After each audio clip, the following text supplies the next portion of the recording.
주님 감사합니다. 우리 청소년 세계관 세우기 세미나 두 번째 날 우리 사랑하는 교회학교 지체들과 함께 귀한 시간 갖게 하시니 감사드립니다. 주님 이 시간 함께 하셔서 하나님 우리가 꼭 알아야 할 진리들을 알게 하시고 또 그 안에서 하나님께서 우리에게 말씀하시는 교훈들을 발견해서 하나님께서 원하시는 삶을 살아가는 하나님의 목적에 합당한 삶을 살아가는 믿음의 우리 청년, 청소년들 다 될 수 있도록 은혜 베풀어 주옵소서. 이 시간에 함께 하시고 주님께서 친히 교훈하시는 것들을 바르게 깨닫고 알 수 있도록 은혜 더하실 것을 믿사오며 예수님의 이름으로 기도드렸사옵나이다. 아멘. 아, 목사님이 오늘 강의를 시작하기 전에 성경 한 구절을 읽어 드리려고 해요.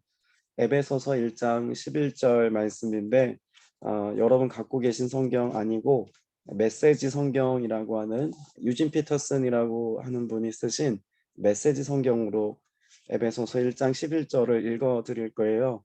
네, 귀로 잘 들어보시기 바라요. 오직 그리스도 안에서만 우리는 우리가 누구인지 그리고 우리가 무엇을 위해 사는지를 알 수 있다. 우리가 그리스도를 알기 전에 어떤 소망을 갖기 전에 하나님은 이미 우리를 눈여겨보셨고 만물과 만인 가운데서 역사하시는 목적의 한 부분으로서의 영광스러운 삶을 이미 계획해 놓으셨다. 에베소서 1장 21절의 말씀은 하나님께서 우리를 향한 계획이 있으시고 또 그 계획을 따라서 우리를 만드셨고 또 우리의 삶을 하나님이 다스리시고 도우신다, 돌보신다 그런 메시지를 담고 있어요. 오늘 이 말씀을 여러분과 함께 읽고 나눈 이유는 오늘 나누려고 하는 주제가 진화론과 창조론에 관한 이야기예요. 특별히 창조론에 관한 이해를 여러분들이 하시려면 여러분 제가 읽어드린 에베소서 1장 11절의 이 말씀을 꼭 마음에 새겨야 하기 때문에 먼저 전제로 말씀을 드렸습니다. 화면을 보시면서 함께 내용을 살펴보도록 할게요. 오늘은 세계관 세우기 중에서 특별히 진화론과 창조론에 관한 이야기를 통해서 하나님이 우리를 만드신 목적과 이유까지 함께 이야기해 보려고 해요. 먼저는 우리가 일반적으로 알고 있는 상식적인 진화론에 관한 이야기들을 먼저 좀 전개해서 여러분들과 나누고 그리고 난 다음에 성경에서 말씀하고 있는 창조론에 관한 이야기를 후반부에 가서 이야기하면서 오늘 시간을 정리하려고 그래요. 진화론에 앞서서 우리가 먼저 좀 생각해 보아야 할 것이 있습니다. 과학에 관한 정의인데 과학에 관한 정의를 이렇게 읽을 수 있을 것 같아요. 직접 관찰하거나 실험적인 재현을 통해서 자연의 원리를 밝혀내는 학문, 실험과학이라고 이야기를 하죠. 이것이 과학의 정의예요. 자, 그런 점에서 우리가 한번 질문해보고 생각해봐야 할 것이 있어요. 자, 진화론은 과학인가? 라고 하는 것을 생각해 볼 필요가 있다는 거예요. 진화론은 분명 우주와 생명의 기원을 다루고 있어요. 그런데 실험적으로 재현할 수 없기에 별도로 역사과학이라고 부른다라고 말해요. 자, 중요한 거는요. 뭐 할 수 없다는 거예요? 실험할 수 없고 재현해 볼 수 없다는 거예요.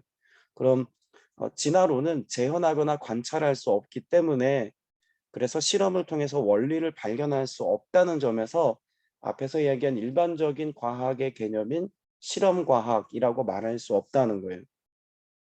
그러니까 재현해서 증명해낼 수 있는 것이 없기 때문에 우리는 보통 뭐라고 이야기를 하죠? 그런 걸 가설이라고 이야기를 해요. 그럴 거야 라고 하는 짐작과 상상을 가지고 우리가 이럴 거야 라고 유추해 놓은 어떤 일들을 역으로 증명해가는 과정을 이야기하는 거예요. 그러니까 가설이라고 이야기하는데 진화론은 그런 점에서 철저히 가설로부터 시작되었고 또 지금까지 충분한 증거들이 다 나오지 않았기 때문에 심지어는 지금의 많은 현대 과학자들은 진화론은 받아들이지 않는 과학자들도 늘어나고 있는 상황이기 때문에 가설이다라고 하는 상황을 우리가 먼저 이해할 필요가 있어요.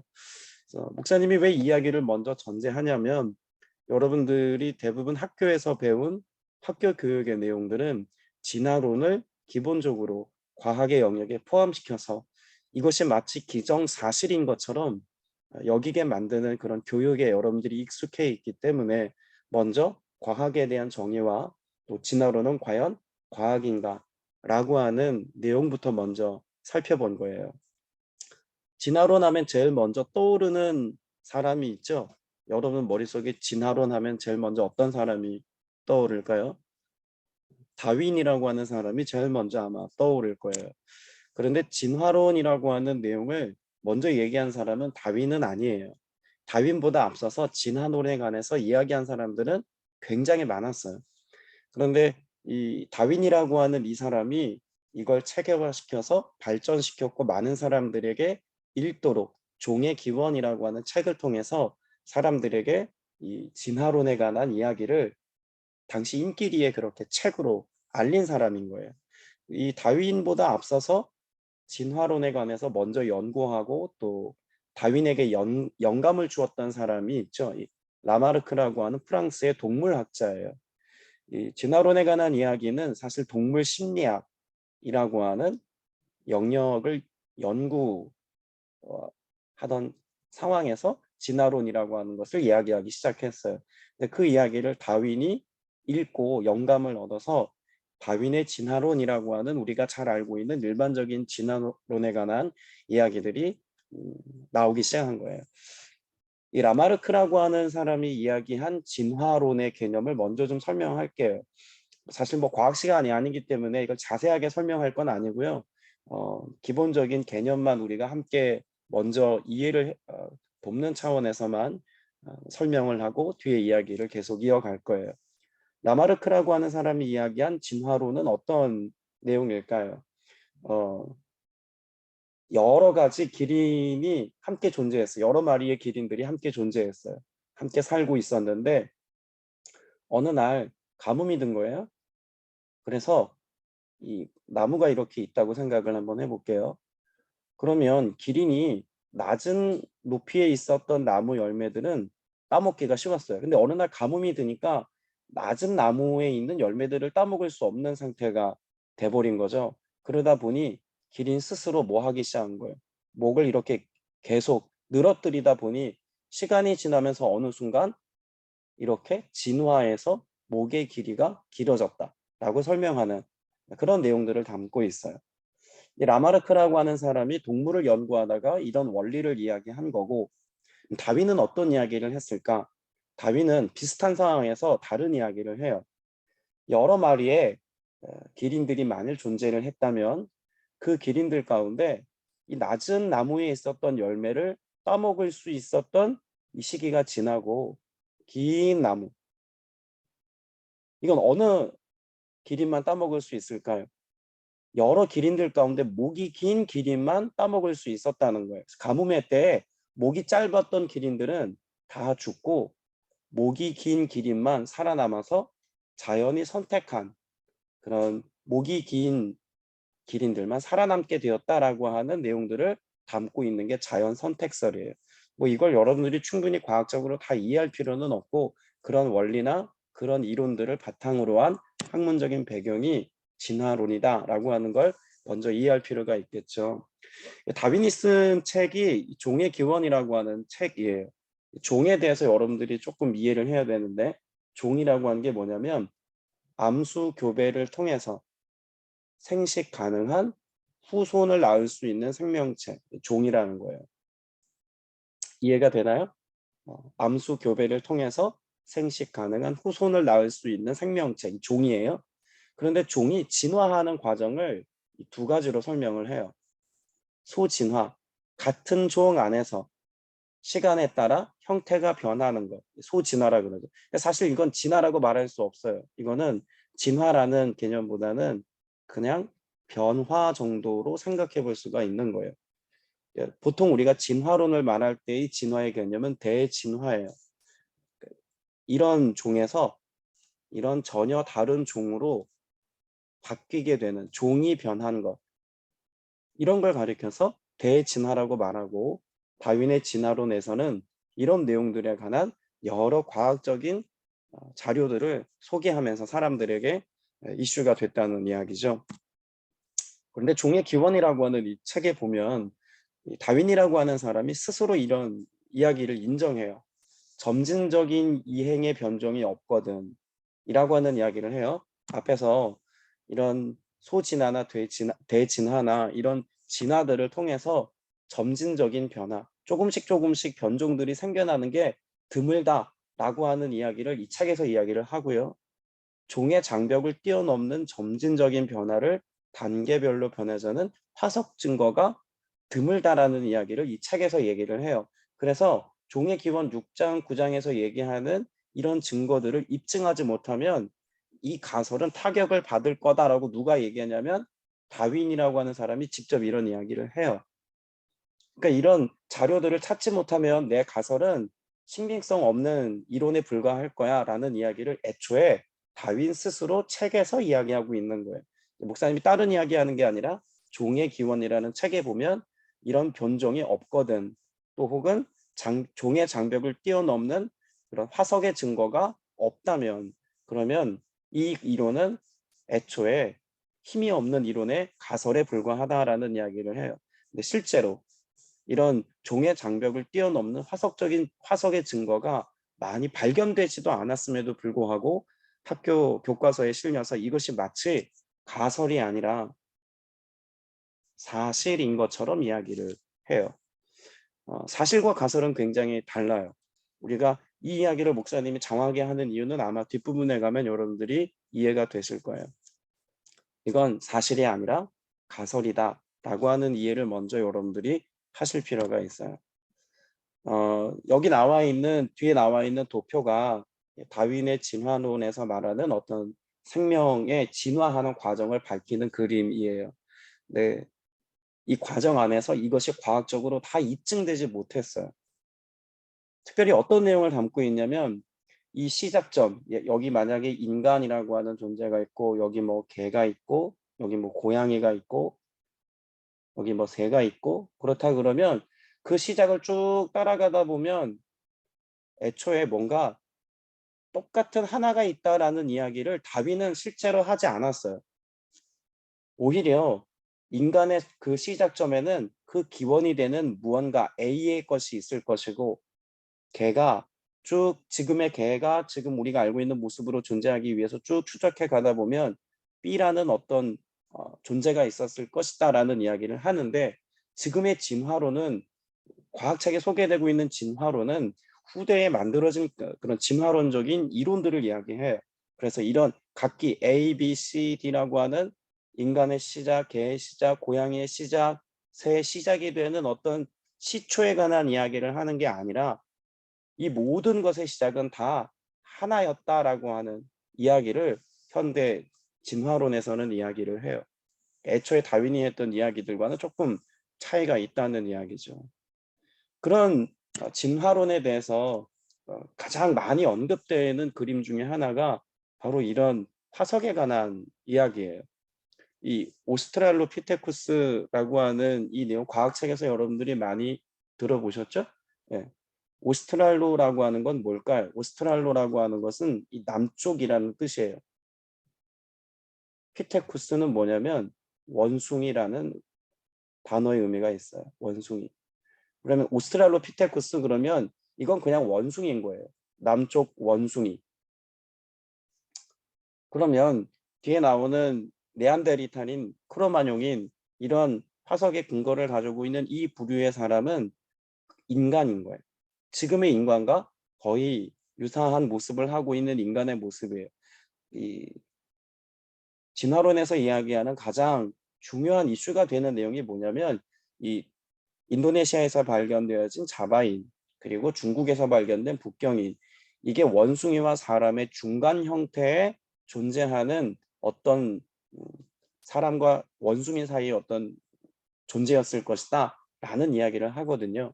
근데 실제적으로 자바인이나 북경인이나 지금 여러분이 보고 있는 이런 화면상에 나와 있는 유골의 내용들이 발견되지도 않았어요. 유골이 얼만큼 발견됐냐면 지금 자바인이라고 말하는 인간과 원숭이의 중간 단계라고 유추할 수 있는 사람의 뇌가 요만큼 발견됐어요. 사람의 몸에 뼈가 약 한 240개가 넘는데 요 뼈하고 그 다음에 허벅지 뼈 일부하고 또 작은 뼈 조각 하나 요 정도 발견된 걸 가지고 이런 그림을 상상해서 만들어낸 거예요. 북경인도 마찬가지. 뭔가 과거의 인류에 대해서 연구를 하려면 정확하게 화석에 기반해서 이런 유골들이 발견돼야 되는데 전체가 발견된 것도 아니고 뇌뼈의 아주 작은 일부만 발견된 것을 가지고 유추하고 상상해서 이런 인간의 중간 단계가 존재했을 것이다라고 이건 역시 가설로 이야기를 해요. 실제로 그것을 입증할 만한 그 어떤 역사적인 자료나 근거가 없다는 이야기예요. 때문에 우리가 이런 진화론을 이야기하면서 우리가 여러분들이 학교 교육을 받으면서 정말 중요하게 생각해야 될 것이 뭐냐면 그 어떤 과학적인 근거가 될 만한 자료들을 충분히 발견해내지 못한 가설이다라고 하는 걸 이해할 필요가 있어요. 자, 그래서 진화론을 여러분들 이것을 정리하면서 이렇게 정리해 볼 수가 있어요. 진화론은 알 수 없는 한 생물의 기원에서 가능성을 둬요. 여러분, 한 생물의 기원에서 가능성을 둔다는 거는 최초의 존재에 대해서 답하지 못한다는 거예요.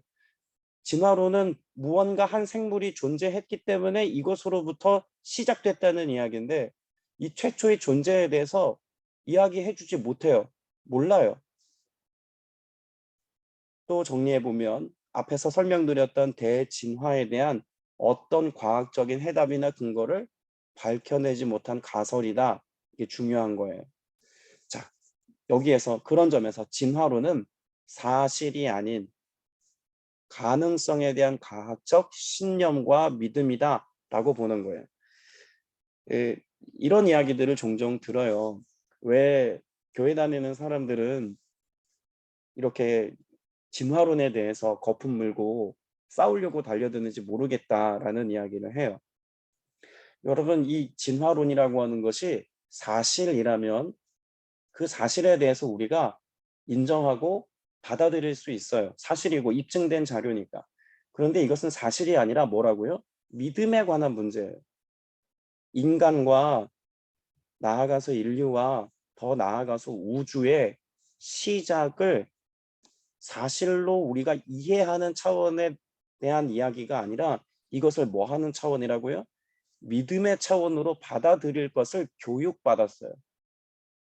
그런데 교회 교육에서, 교회에서, 성경에서, 예수 믿는 신앙 공동체 안에서 가르치는 믿음의 영역은 뭐예요? 하나님이 세상을 창조하셨다는 거예요.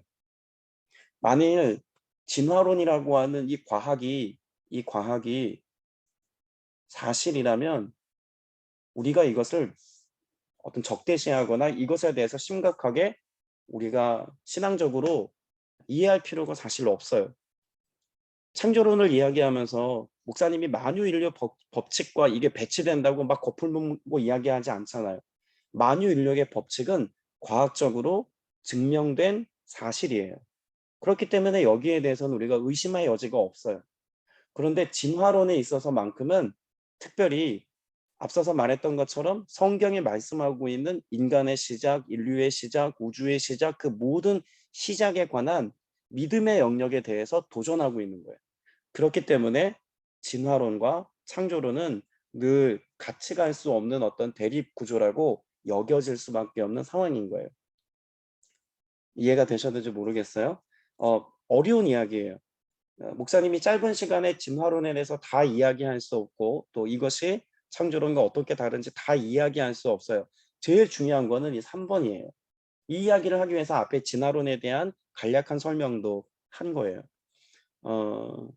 이 어려운 이야기들을 여러분들이 어려우니까 내가 들을 필요가 없겠다라고 여기기보다는 어려운 이야기들을 목사님이 꺼내었기 때문에 이 어려운 이야기들이 이해되어지도록 여러분들이 계속해서 고민하고 찾아보고 또 목사님께 질문하고 목사님과 여러분이 앞으로 이 문제에 대해서 더 심각하게 심도 있게 생각해 가면서 왜라는 질문에 대해서 답을 찾아가야 돼요.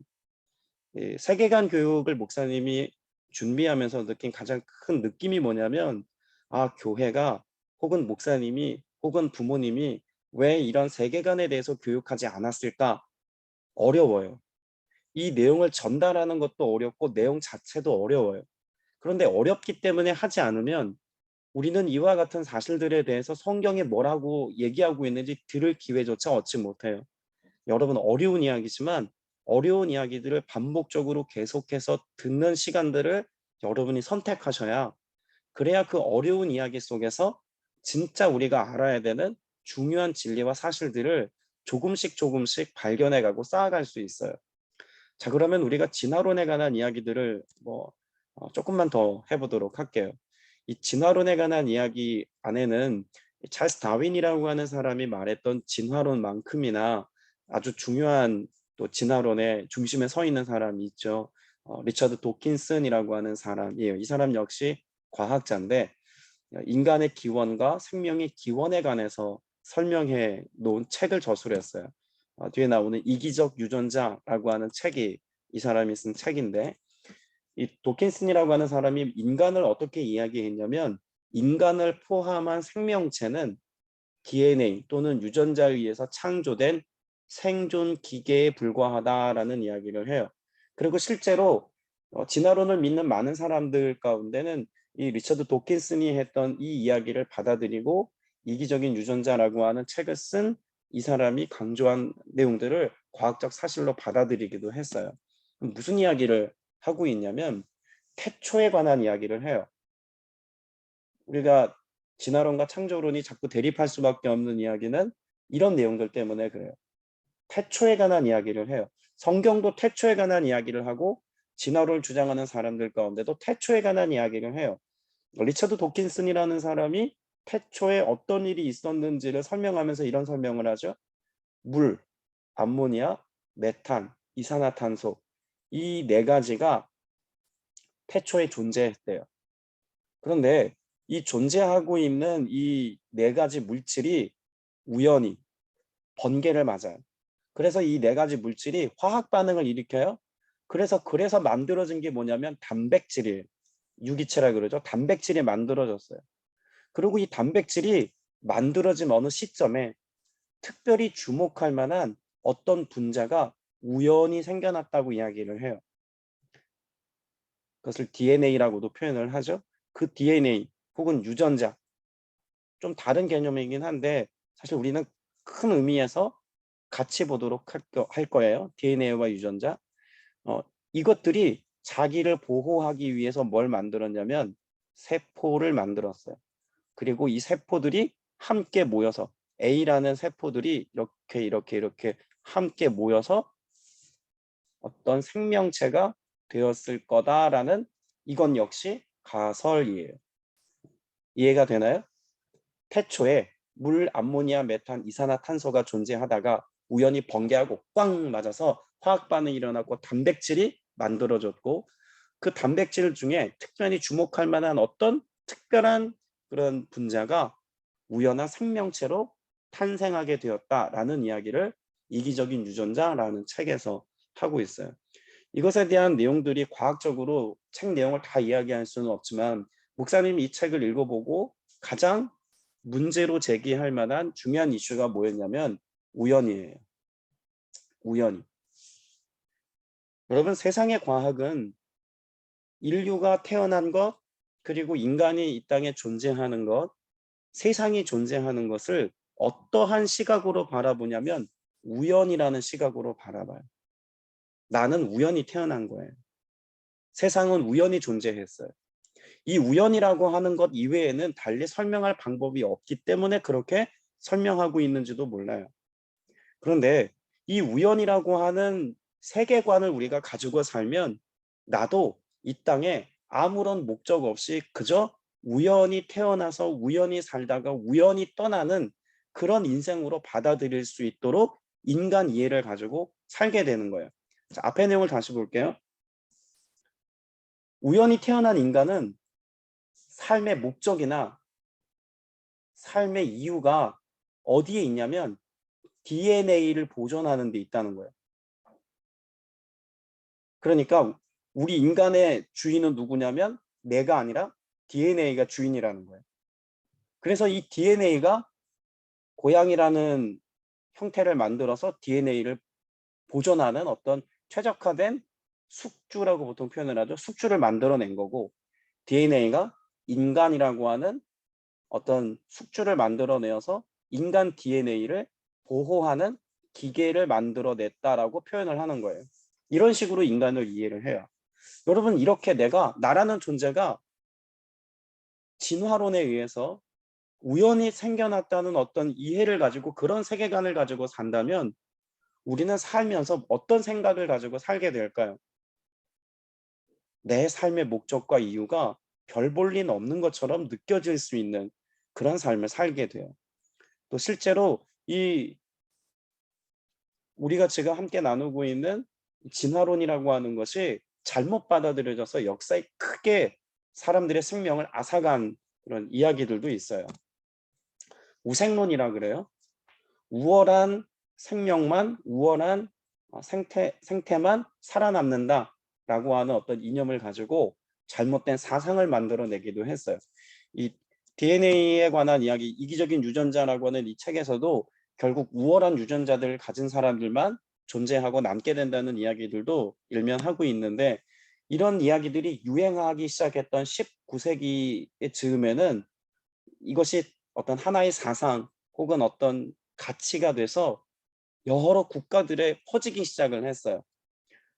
그래서 우생론이라고 하는 이 이념을 가지고 우리가 잘 알고 있는 히틀러라고 하는 사람은 독일인들이 가지고 있는 유전자가 우월한 유전자, 유태인들은 열등한 유전자. 그러니까 뭐 해도 된다는 거예요?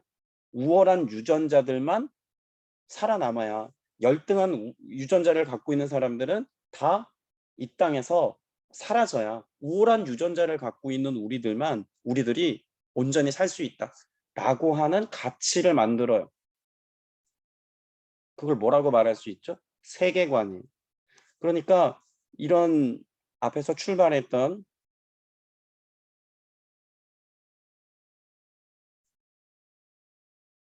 진화론이라고 하는 것을 통해서 잘못된 뭐가 만들어진 걸까요? 가치가 만들어지고 세계관이 만들어지니까 사람들을 죽이고 전쟁을 일으키는 것에 있어서도 사람들이 이것을 선택하더라는 거예요.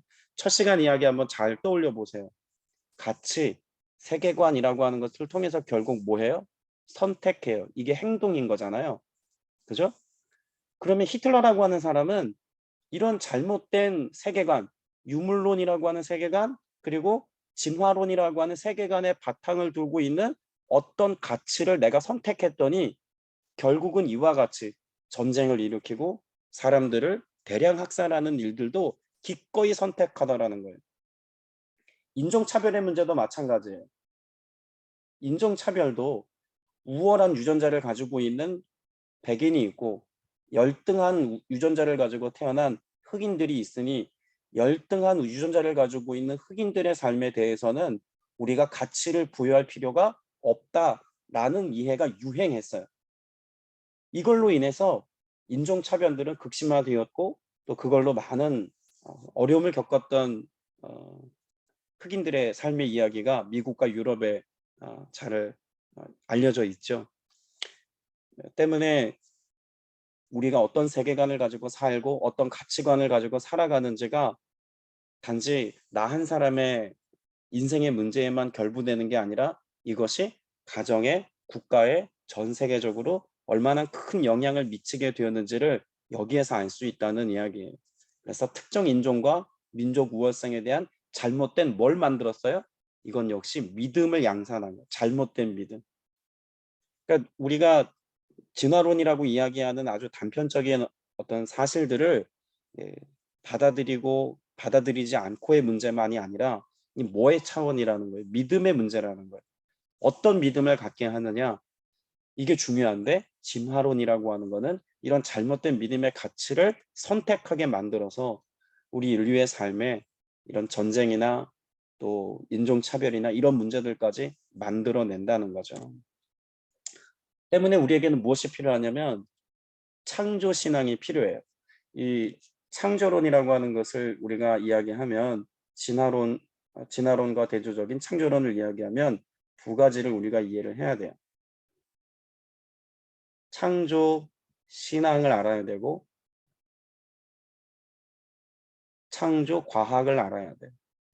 창조론이라고 하는 것을 이야기할 때는 창조 신앙에 대한 이야기와 창조 과학에 대한 이야기가 있는데 오늘은 창조 신앙에 대한 이야기를 목사님이 할 거예요. 창조 과학은 뭐냐면 하나님이 천지를 창조하셨다는 것을 역으로 과학으로 증명하는 거예요. 창조 과학은 태초에 하나님이 천지를 창조하셨다라고 하는 모든 창조 사건에 대해서 과학적으로 거꾸로 증명해가는 영역이 창조 과학이라면 창조 신앙은 하나님이 천지를 창조하셨다는 사실을 믿는 믿음에 관한 내용이에요. 그래서 오늘 목사님이 할 이야기의 중심 내용은 이 창조 신앙에 관한 이야기예요. 목사님이 글을 써서 이게 다음 화면이 잘 보일지 모르겠는데 태초에 하나님이 천지를 창조하셨다라고 하는 히브리어 말이에요. 네.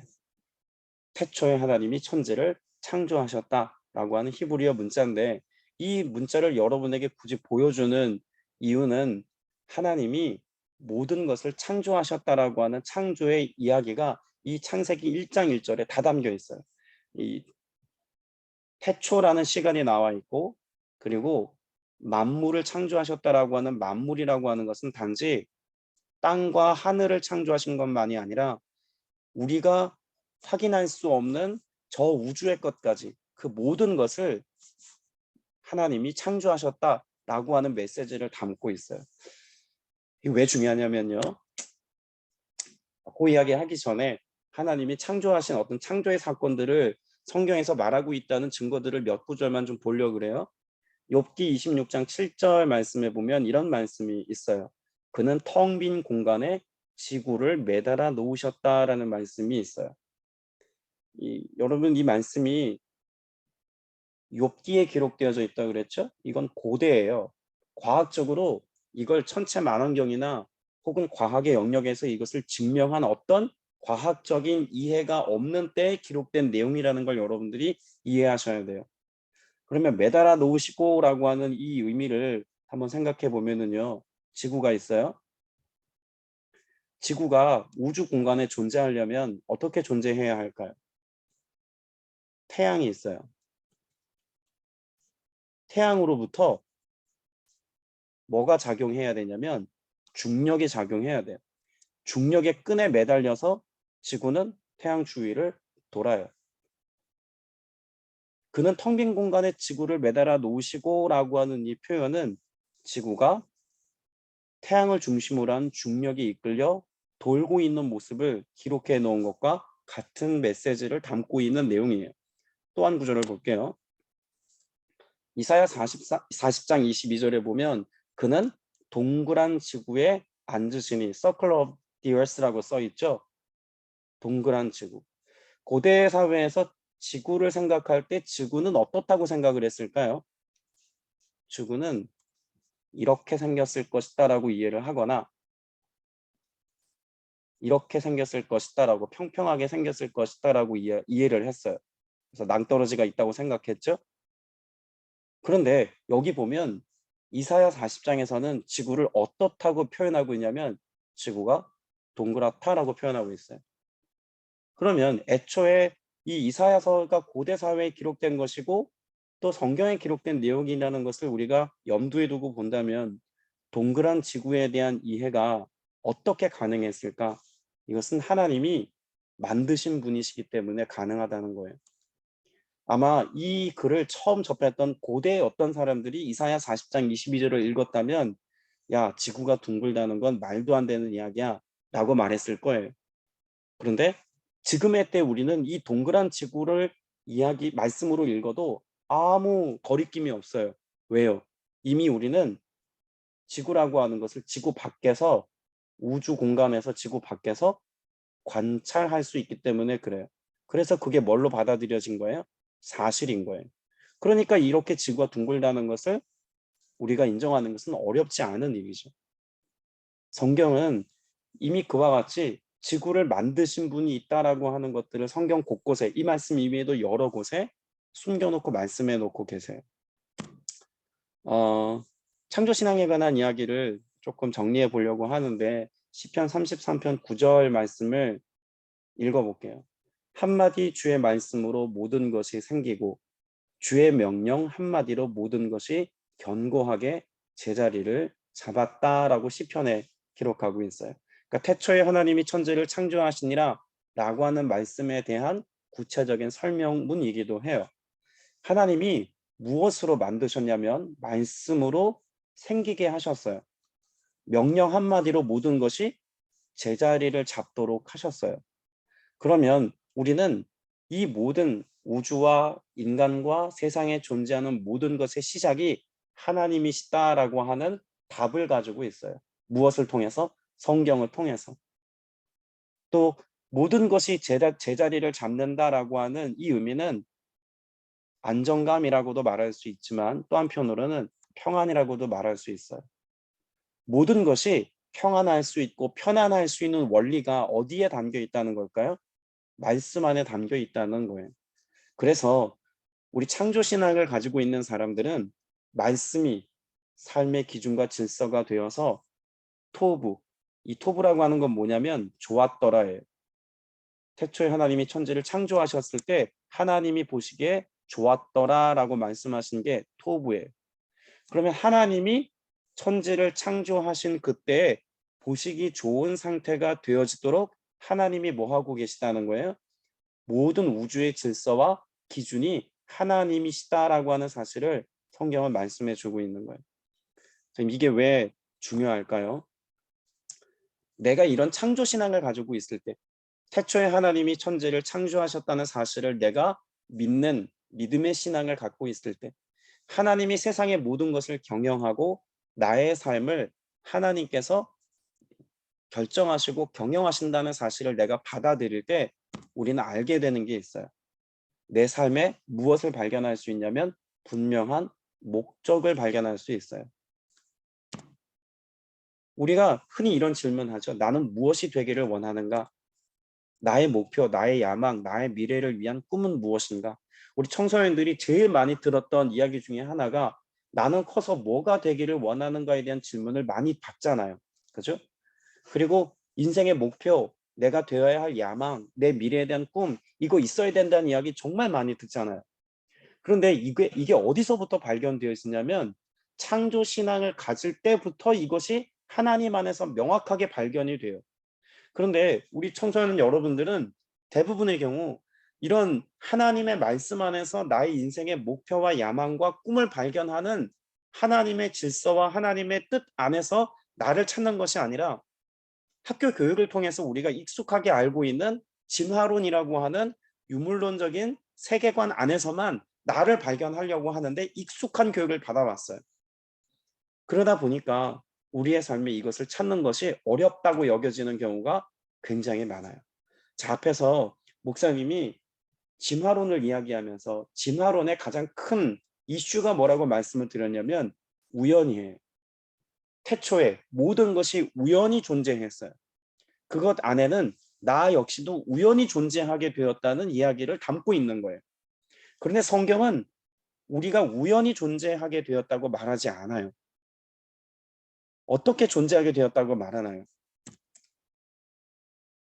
하나님께서 우리에 대해서 말씀하시면서 창조에 관한 말씀하시면서 나는 하나님의 형상을 따라 창조된 작품이라고 말씀하고 있어요.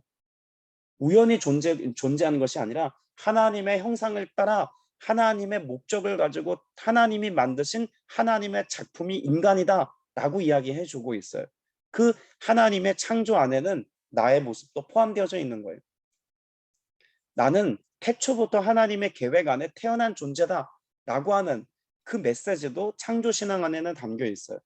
그러니까 나는 아무 의미 없이 유전자, DNA에 의해서 그냥 DNA를 살아가게 하는 어떤 기계처럼 살아가는 존재가 아니라 하나님께서 나를 만드셨기 때문에 하나님의 목적과 계획 안에 태어나 하나님의 뜻을 이루는 삶을 살아간다는 고백이 창조신앙이 있을 때 가능한 거예요.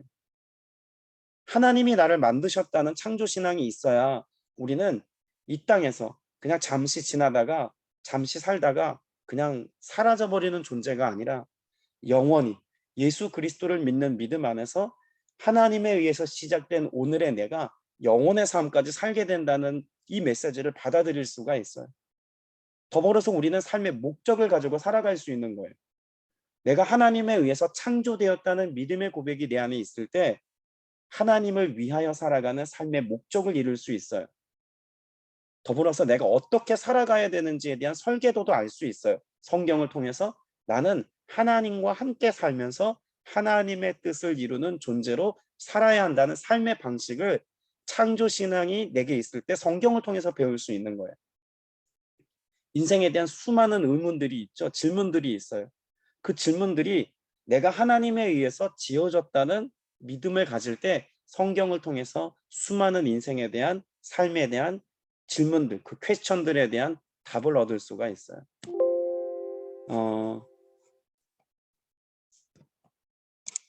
오늘 목사님이 준비한 강의 내용들은 화면 공유해서 우리가 함께 봤던 내용들은 여기까지 목사님이 이제 다 보았고요. 이야기를 여러분들과 좀 나눠보면서 정리를 하려고 해요. 여러분들의 생각을 좀 듣고 싶은데 오늘 함께 목사님이 쭉 얘기 나눈 이 이야기들을 듣고 어려운 이야기지만 또 낯선 이야기지만 도움이 되는 어떤 내용들도 분명히 있었을 거라고 생각이 돼요. 우리 친구들 이야기하기 전에 사모님 이야기 좀 들으면서 사모님도 사실 세계관에 관한 책이나 이런 내용들을 목사님하고 같이 공부하고 이런저런 이야기를 나눴거든요. 사모님 혹시 부연 설명 더 창조에 관한 이야기 더 부연하고 싶은 게 있거나 혹시 또 오늘 이야기 나누면서 또 이런 이야기는 또 강조하고 싶은 게 혹시 있다면 사모님 좀 나눠주시면 어떨까요?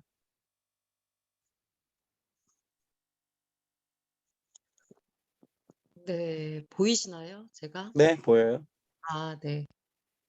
어, 짧은 시간에 목사님이 진화론과 창조론을 너무 잘 설명해 주셔서 그리고 실은 이제부터가 시작이니까 더 뭐 복잡하게 제가 더 뭔가를 부연한다는 것보다 찬찬히 저희가 같이 공부하면서 더 알아가야 되겠다는 마음이 드는 것만으로도 중요한 의미가 있는 것 같아요. 음, 감사합니다. 음. 목사님이 오늘 사모님 말씀한 것처럼 짧은 시간 안에 그냥 진화론, 창조론 이 내용들을 다 설명하려고 하지 않은 거예요. 중요한 이슈가 되는 내용들을 통해서 여러분들한테 문제 제기를 지금 한 거예요. 여러분들이 이제부터 고민해야 되고 앞으로 진화론과 창조론에 관한 그런 이야기들은 계속해서 함께 이야기하면서 답을 찾아가는 시간들을 좀 가져보려고 해요. 은진이 어떠세요? 은진이? 오늘 이야기 어, 들으면서 이런 내용을 학교에서 많이 배웠는데 음, 그냥 배웠을 때는 그렇구나 하고 넘겼는데 오늘 하고 나서는 이거에 대해서 더 깊게 생각해 봐야겠다고 느꼈습니다. 그래요.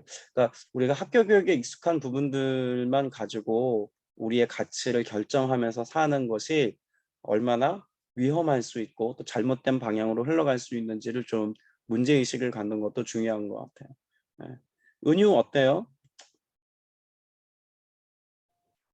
되게 진화론이랑 그런 거, 창조론이랑 그런 거에 대해 개념도 별로 없고 그랬었는데, 그러니까 오늘 하신 거 들으시면서 좀 더 궁금하고 알게 된 것 같아요. 그 우리 뭐 은유도 궁금한 거에 대한 이야기도 잠깐 언급을 했지만 우리 친구들이 사실 진화론, 창조론과 관련된 궁금한 내용들이 또 많이 있을 거라고 생각이 돼요. 뭐 가장 대표적인 이야기들로 어떤 이야기들이 있냐면 노아의 방주에 공룡이 탔을까? 공룡이 그 시대에 있기는 했을까? 또 있었다면 노아의 방주에 공룡은 탔을까? 이런 이야기 궁금하지 않나요? 네. 공룡에 대한 이야기들도 나중에 해볼 기회가 있을 것 같아요. 결론을 이야기하자면 창조 과학을 이야기하는 과학자들, 우리 기독교 과학자들은 노아의 방주에 공룡도 탔다라고 하는 이야기를 하는 분들이 많아요. 네. 그 이야기는 과학적으로 증명 가능한 내용들도 있기 때문에 그런 이야기들도 같이 해보면 또 재미있을 것 같고요. 또 뭐 노아의 방주가 실제 존재했느냐, 혹은 또 노아의 방주 사건이 있었을 때 실제로 그런 대홍수 사건은 실제로 어떤 모습이었을까? 뭐 이런 이야기들도 우리는 함께 얘기해 볼 수 있을 것 같아요. 수아 어땠어요? 그냥 진화론에 대해서 약간 의문심 그런 게 있었는데 좀 풀린 느낌도 들고 되게 흥미롭게 잘 들었던 것 같아요. 그런 질문들을 이렇게 한번 정리해서 목사님한테 보내주는 것도 목사님한테 큰 도움이 될 것 같아요. 자, 그 다음에 종현이. 종이 듣고 있나요? 종이 답이 없네. 네. 종이는 어땠어? 음,